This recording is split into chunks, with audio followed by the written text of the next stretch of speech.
Gerą dieną, bičiuliai. Smagu ir vėl pasimatyti. Tai įsibėgėja javapjūtį. Visi gyvenam skirtingom nuotaikom. Tai šių metų rezultatai vienur ir geresni, vienur ir prastesni.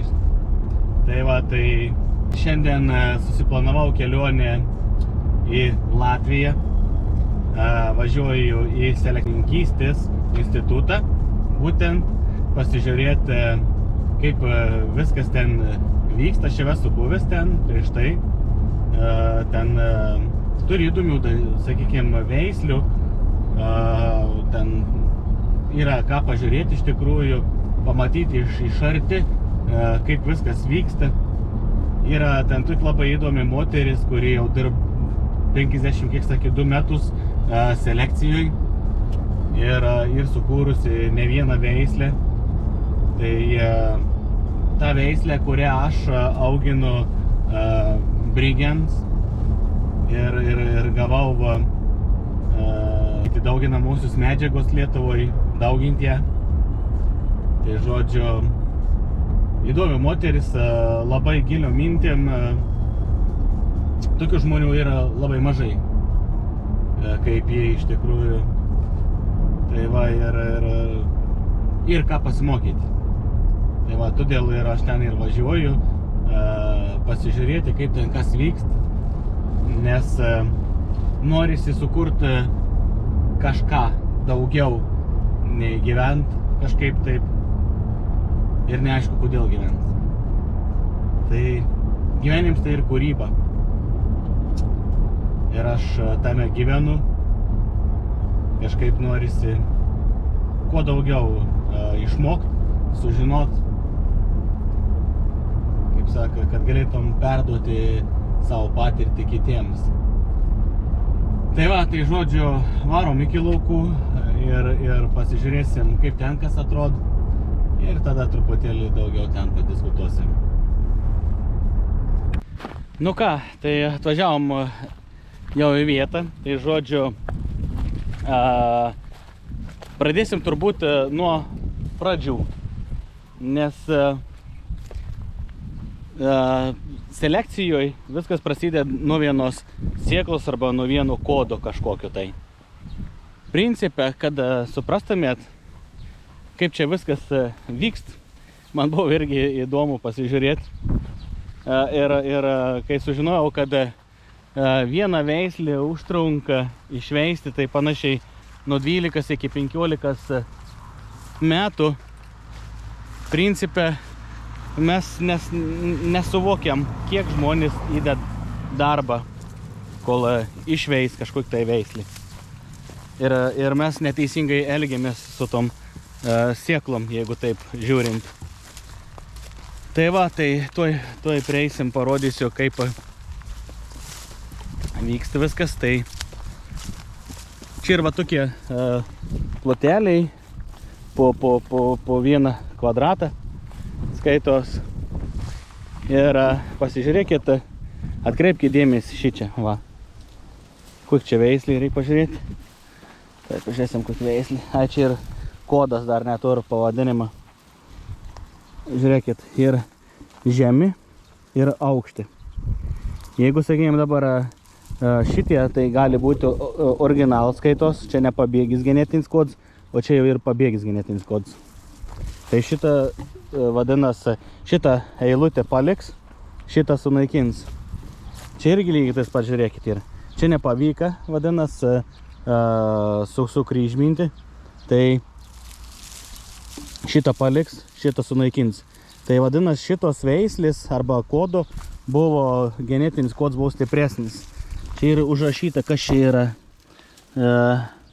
kolonija KVS plus maišyta ir va, du genai pabandyti sujungti ir nesigavo.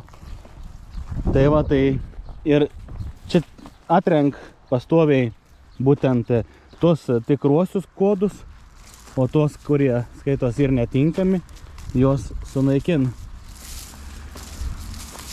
Ir taip yra išveisiamos ir atrenkamos veislės arba genetiniai kodai atskiriami. Tai va, tai pažiūrėkit. Čia lygiai tas pats. Čia yra kodas. Kodas ir asanų kažkokį veislį. Nežinoma. Tai va, pažiūrėkit. Pabėga genetinis kodas. Tai žodžiu, nepaėjai. Tai va, tai žodžiu, pradė taip. Pasakoju, kada išsigrynint vieną veislį, kažkokį vieną sėklą, ane, užauginta vieną sėklą. Iš tos vienos sėklas būn, kaip pavyzdys, 20 grūdų. Tai va, ta 20 grūdų pasė ir tada žiūr, kas išauga. Jeigu išaugo, sakykime, teisingai, tai tada sėjau veitus po vieną kvadratą. Paskiau jau daugin buvo po tokius po 2 kvadratus. Ir šičia, jau ir nuimti.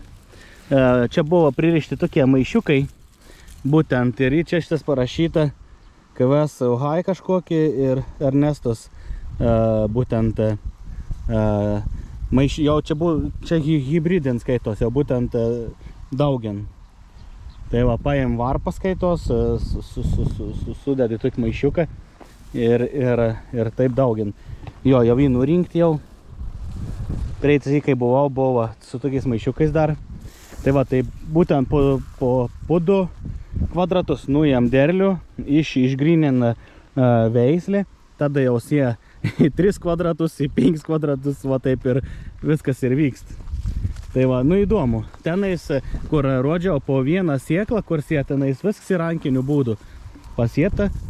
Ir žodžiu, taip vyksta selekcija. Ir sakau, mes dažniausiai net nesuprantam, kiek žmonės įdeda darbą. Šitą moteris ant dirba, sakau, daugiau nei 50 metų, būtent šitos laukelios, kiekvienas tas grūdsenos ir nučiupinėts, ir numiluots, ir prižiūrėts. Ir mes, sakau, neįvertinam.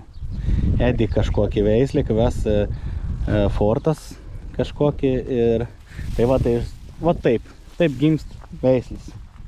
KVS Fortas. Na. O kas čia tokį yra? SV kažkokį kodas, bet čia dar žiūriu žalia. Ir grūdai stambus ganėtinai. Na. Visiškai kodai. Ir čia ir sėta būtent iš vienos varpas. Kiek pasėta grūdų. Iš vienos varpas. Žiūrėkit, net matot, va. Ir senoji veislė Fredis, ane? Ir va tiek tiesiai gavo. O čia kažkaip kažkokie Z52, va tiek grūdų tie.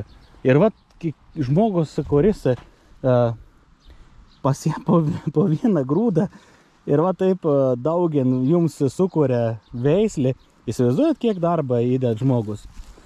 Tada va, tai iš tokios eilutės padaugini kvadratai ir visa kita. Tai čia ir krūvins darbs. Ir dar kartą pabrėšiu, kad mes nevertinam tų žmonių darbo. Tiek, kiek jie iš tikrųjų įdeda pastangų. Tai va, todėl ir man, sakau, didžiulį nuostabą, kad tas žmogus būtent įdeda tiek daug darbą, kad mes turėtumėm ką auginti. Kokį veislį, žiūrėkit. Vergas. Nu taip ir atrodo. Tai žodžiu, dabar varom tenais biškį, kur yra jau didesni plotai. Pasižiūrėsit, pakelsit droną, paskraidysim ir gal susidarysit bendrą vaizdą, kaip viskas vyksta. Taip, kad varom iki atslauks. Čia yra visur miežių veislis. Šiaip čia, kai turėčiau daugiau biškį laik, reikėtų praeiti iš tikrųjų, bet ir begalė daug veislių. Tai va. Čia šiaip iš tikrųjų yra ir žmonių dirbančių daug, būtent, kurie turi labai daug informacijas. Nu, nepyk, prisiseks tu diržą.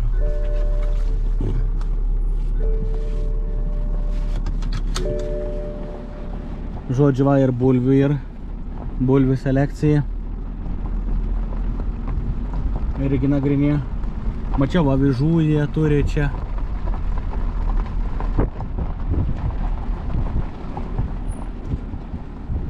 Va, bulvytės, Laura ir Veneta. Jie ten, kiek supratau, yra žolių sėklų, tur nemažai.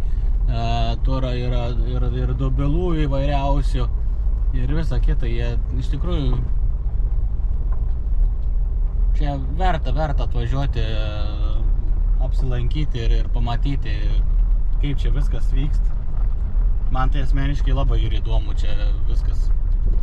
Nes, kaip ten saka, tobulėjimui ribų nėra. Taip kad smagu iš tikrųjų. Nu, tai va, tai dabar atvariau štai pasižiūrėti į tą Brygeno veislį. Ir šalia yra tokį veislį Brentys, nu, kažkas tai tokio, kosmos atrodo. Tai va, čia yra Brygens, pažiūrėkit, dar nemažai žalios masės ir varpas iš tikrųjų ir didelis, gražės. Čia kaip ir bendram štai, sakykime, tam visam fonį, kur čia ir visi tie daromi būtent veislių bandymai, visur yra vienods tręšimo fons. Tai ir veikliaja medžiaga tiek čia skaitos, tiek tos plotelius mažus ir daryta 150 veiklios azotas skaitos ir auginta be augimų reguliatorių, be fungicidų, kad visiems būtų vienodos sąlygas ir tada jie stebi būtent veislių ypatumus. Sakykime, žiūri ūgį, kordus, sakykime, išgriuvimus, ligas įvairiausias ir būtent čia jie pritaika būtent veislis arba atrenkia taip veislis, kurios tikrai yra perspektyvis, našis ir visa kita. Tai žodžiu, Brygen veislį aš tikrai esu įsimylėjęs ją ir nu, tikrai aš ją auginsiu ir dauginsiu Lietuvoje, nes ir jau gavau patvirtinimą, būtent, kad būsiu Lietuvoje, sakykime, daugintos. Tai pažiūrėkit, kaip atrodo grūdai. Stambus grūdai. Kosmos kažkoks. Na, pažiūrėkim Brensį. Ką Brensis rodo.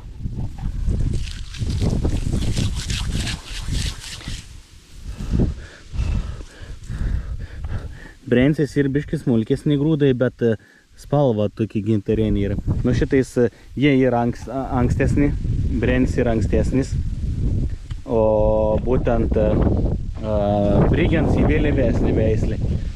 Bet labai daug žadančius veislis, tai Brensių biškį turėsiu dauginimui, Brygeno turėsiu, biškį dar tų žirnių bus, dar dėl pupų susiderinsim iki pat galą, bet ko gero, kad irgi pupas bus 100%.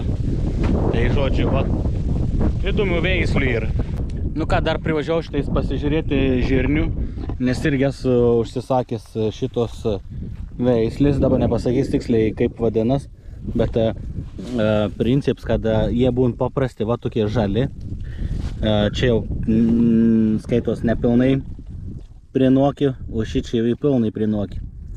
Tai va tokiu esu užsisakęs, pasižiūrėsiu, kas gausi čia man su jais. Tai skonis iš tikrųjų geras, skanus, saldyje tokie, tai turėtų būti maistiniai.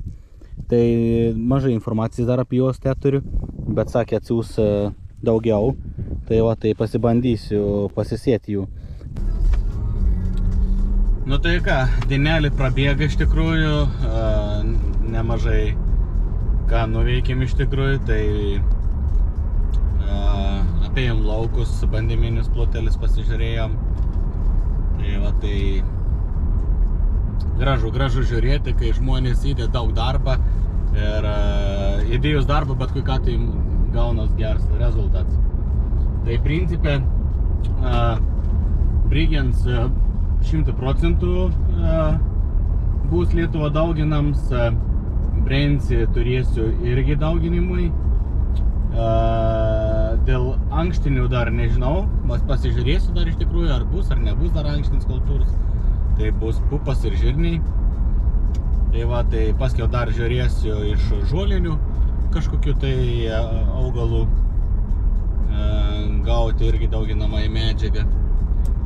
nes iš tikrųjų trūksta aukštos kokybės sėklų rinkoje ir gyva problema, čia ir gyva problema, nes realiai kiek perki ir vis laiką būn toks nusivylims, nes tai negauni geros kokybės arba gauni užterštą sėklą su patogenais ir visa kita. Tai tenka pačiam sukti galvą, ką daryti, kad gautumėm geresnį kokybę. Tai va tokia situacija. Tai dar ką norėjau pasakyti, turiu jau rezultatus iš tikrųjų iš bandymų plotų šiais metais, kur darėm skirtingas sėjos normas buvo. Tai mažiausia sėjos norma buvo 1,8 milijoną buvo mažiausia norma pas mane. Ir pagrindę, kiek vis laik skaičiuodavau, tai būdavo panašiai apie 670-700 augalų kvadratiniam metre. Tai va, turėjom ir kitokių dar bandymų, kur turėjom ir 2 milijonus.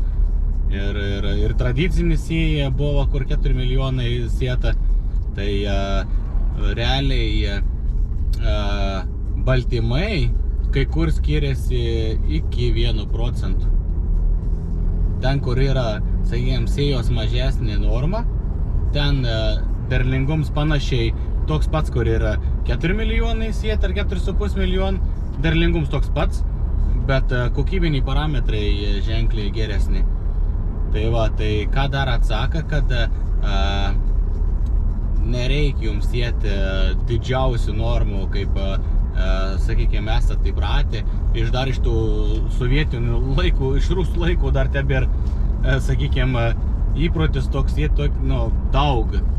Nes turbūt atsimenat iš tų senų laikų, kad nesikrumydavo tos veislės ir visa kita, o genetikai, būtent selekcininkai dirbo vienu tikslu, kad padaryti, kad kuo mažesnis sėjos norma būtų ir derlingums būtų didesnis arba kokybiniai parametrai būtų geresni. Ir dar vieną jūs tokį dalyką maišot, kad perkat pašarinę veislę ir jūs tikitės gauti ir gerus parametrus. Jeigu jūs perkat ne pašarinę veislę, tai sakykit, norit gauti aukštą kokybę, tai niekuomet negausit gerą derlingumą, ten tų 10 tonų jūs nepasieksit. Nes čia ir yra tas visas fins toks padaryts, kad būtent pašarinis veislis anos tur daug skaitos grūdų, derlingums ir didelis. O jeigu jau norim gauti maistinius, tai vadinas derlingumą nėra didelį. Tai va, šitą turit atsiminti ir išmokti, nes tikrai renkatės neteisingai veislės, nepritaikytas pagal savo ūkį ir paskui sakom, nėra derliaus. Derliaus nėra todėl, kad mes neteisingai pasirenkam. Tai va, čia yra esmė. Tai va, dar ką turite atkreipti dėmesį būtent į sėjos normą. Pavyzdžiui, dabar sėsim rapsus, tai bus pagrindę sėjos vienis 1,5 milijono, tai bus panašiai 4 hektarams. Gal netgi daugiau darysim. Tai visų kitokių bandymų dar prisidarysim. Bandysiu sėti, kad būtų, sakykime, 25 augalai, 30 augalų į kvadratą, o ne 40, ne 50 augalų. Tai va, ir šiais metais dar daugiau nuleisiu kviečius, bandysiu sėti 1 milijoną ir pažiūrėsim, kas gausis. Tai va, ir dar tokių visokių dalykų, aišku, čia daug nefilmavau, daug nekėliau informacijas, nes paprasčiausiai laika nėra. Ir kaip sakant, nesuspėjau paprasčiausiai, tai va dėl to ir dabar galiu apibendrinti tą visą situaciją. Tengi dar vieni tokie buvo bandymai padaryti, sėjos plotis. Tradiciškai 12,5 cm, berods 16 cm ir 32 buvo ir 45. 45 buvo su baltais dobilais buvo padaryti, bet principė, kad nepasiteisin, tai net per didelis plotis. Ką aš atkreipiu dėmesį, tai tas vidurkis, ką matau, tai ir 25 cm būtent tarpueilis. Aišku, galbūt ir 16, tenai, sakykime, kitų tenai 16,9, kaip ten skaičiuojas. Bet nesvarbu. Nuo 16 taip iki 25 cm tarpueilis būtent yra, va. Ir tikrai užtenktų 2 milijonų ar 2,5 milijonų norma sėjos. Bet aš skaičiuoju daigiomis sėklomis. Jeigu jūs perkat sėklą jau su, kaip saka, 70 keliais daigumą, tai čia nedaigių sėklas. Tai va, turi tik tais masę turit, o sėklų neturit. Tai va tokie ir dalykai. Tai reikia atkreipdėmėsi būtent sėklą, patogeninis užterštoms, nes dabar jau arties sėja, tai turit būtinai pasiruošti, žinot, kokį sėklą sėjat ir kodėl sėjat. Tai, nes principai yra tai, kad tai lemia jūsų derlių. Jeigu jūs, sakykime, sėjat užterštą su patogenais, ne, ir pagrindą šiais metais, kiek aš dariau įvairiausių bandymų, tyrimų, būtent tai visur tos patys. Alternarija, Mokors ir SPP. Skaitos Fusarium SPP grupė visa. Ir jos yra. Nes šiais metais iš tikrųjų buvo geras sąlygas ligom plisti. Ir buvo ir drėgmės, ir temperatūros. Ir augimų sąlygas buvo geras. Tai tų situacijų ir įvairiausių. Taip, kad užėmis nieks nepadarys.